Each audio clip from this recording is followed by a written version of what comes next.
Muling kinilig ang maraming supporters ng tambalan ni Catherine Bernardo at Alden Richards. Ito'y dahil sa bagay na ito na madalas umanong gawin ng kapuso actor sa Outstanding Asian Star.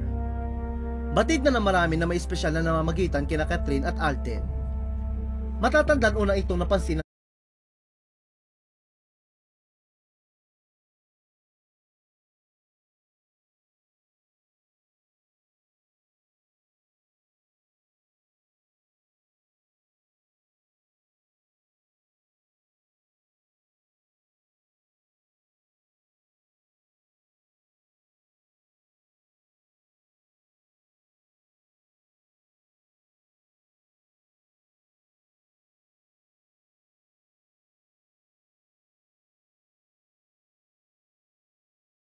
ng netizen matapos dumalo si Alden sa birthday ni Catherine at maging sa blessing ng bagong bahay nito.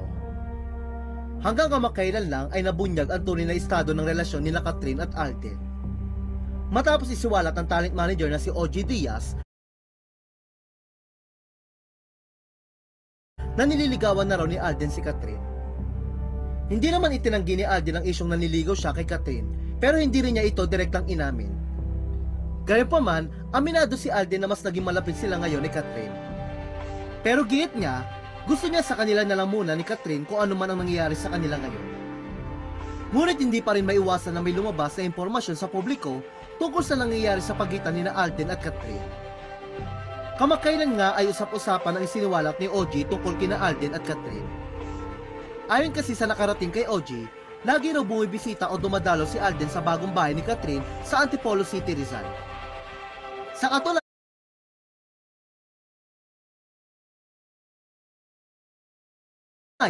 kahit wala raw shooting ay lagi raw pumupunta sa bahay ni Catherine si Alden. Hindi raw nakaligtas si Alden dahil lagi umano itong bumabati sa mga gwardya tuwing pumupunta sa bahay ni Catherine. Samantala, lagi naman daw excited ang mga kasama ni Catherine tuwing bumibisita si Alden. Ani ni OG, mayroon ang nagparating sa akin, na nakakatuwa naman, na kahit wala naman daw sa shooting, talagang patuloy na dumadalaw itong si Alden sa bahay ni Catherine. Lagi namang excited yung mga kasama sa bahay ni Catherine kapag nandoon si Alden. Matatandaan na una nang ibinunyag ni OG na mas pabor o gusto raw ng pamilya ni Catherine si Alden, kesa sa isa pa nitong manliligaw na si Jericho Rosales.